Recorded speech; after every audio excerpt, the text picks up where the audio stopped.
This will be day 4 of afternoon work on this thing. I guess what I need to do is actually crank this thing up now and let this run out before I try to take it off.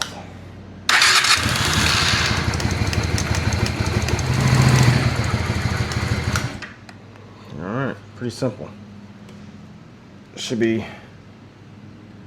out. There's a little bit in the bottom there, but we're gonna take it over to the bench, take it apart, and change that filter. It doesn't look terrible, but it could look better.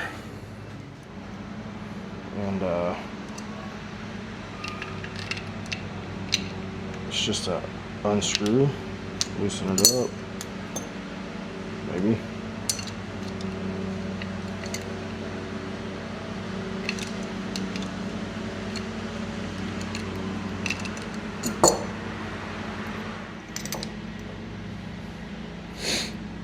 There's the filter. Again, it's not terrible.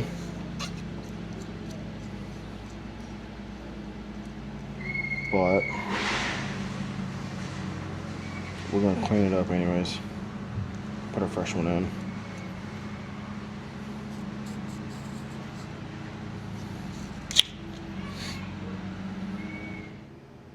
That looks pretty clean in there. I think there's some sand and stuff in there. So I'm gonna take it in, I'm gonna wash this and then dry it real well. And then before we do that, I'm gonna go ahead and put this new filter on. Brand new, fresh, clean thing. It just sits down on that bottom and then you tighten this down. It'll twist it a little bit to get it tight, but then you can just make sure you straighten it back out if you're one of those aesthetics people like me. So let's get this glass washed and cleaned up. See the dirt and sand particles in there. So the filter is actually doing its job. All nice and clean now. This goes back on. This is going to screw back on this side.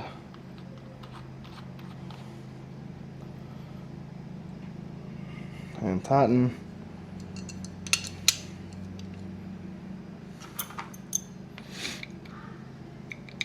Not too many ugga duggas, but tight so it won't leak. And then back on the bike.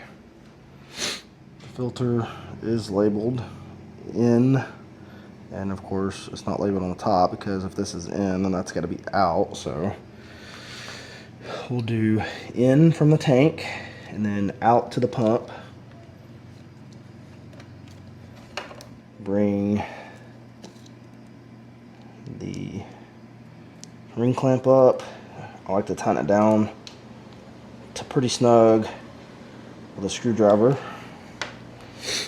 And then I'll come back with a 6.5 millimeter socket. Put a little more torque on it.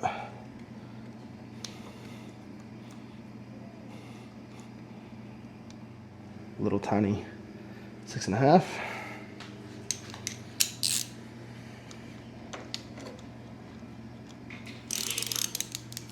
What's up, dude? Looking for Thor? Yeah.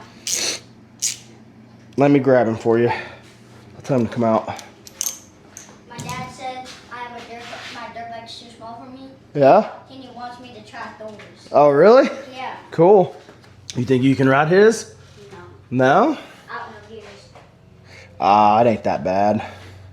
That one's pretty easy. It's an automatic clutch, so you just switch the gears. You don't have to use the lever on the handlebars. This just looks scary because how it's smaller than mine. It is smaller than yours. The engine, the pipe, the gears and everything just scared me. Ain't nothing to be scared of. They're fun. I'll try it, but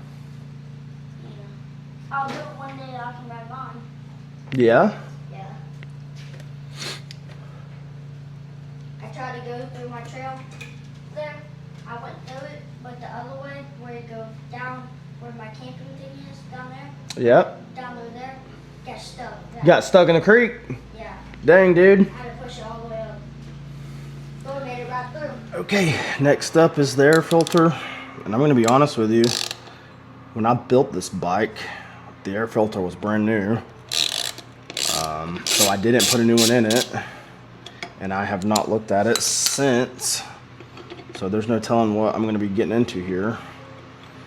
Maybe if it's bad, I can just clean it or get by without having to get a new one right this moment. It's not terrible. Actually, it's not bad at all. It's not even worth pulling out. There's no trash or anything in it, so that's good. So we'll just put the cover right back on and lock it back down.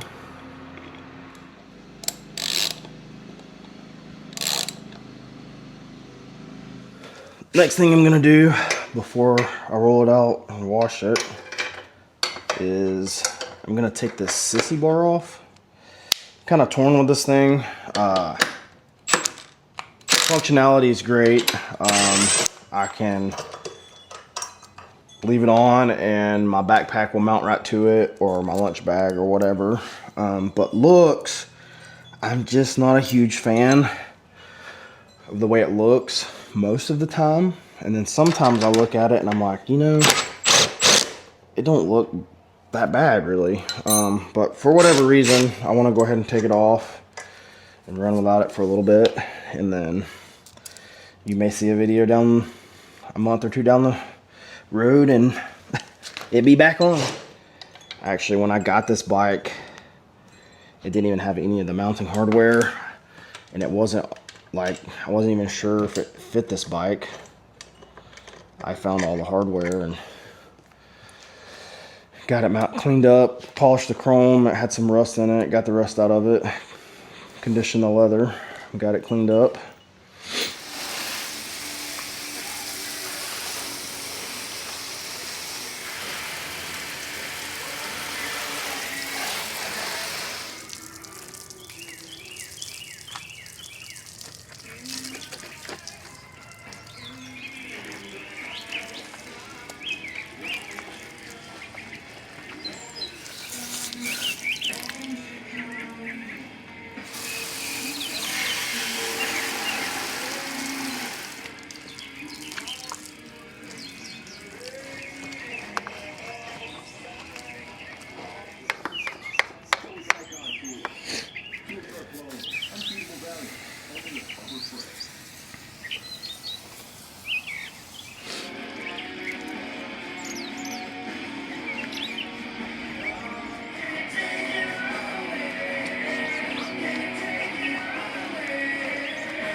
This thing sit too long. It was full of spiders, and I'll wash it, let it dry real good, and then condition it.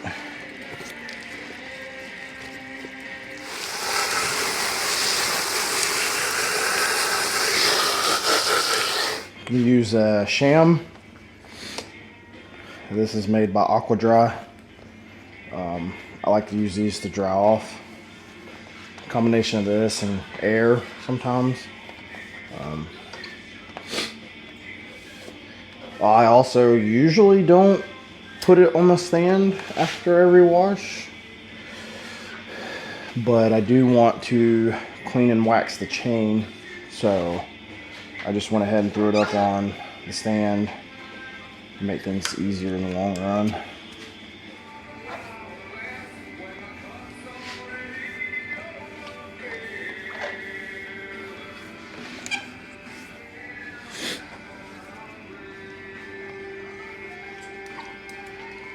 Well, guess dinner is here, so I'll go eat and let this thing drip dry some more. So these shams, you put them away wet, and you don't want them to dry out. So, I mean, I could leave this thing. It's been sitting in there all winter. It's got a little mildewy smell to it, but it worked actually perfectly well. So.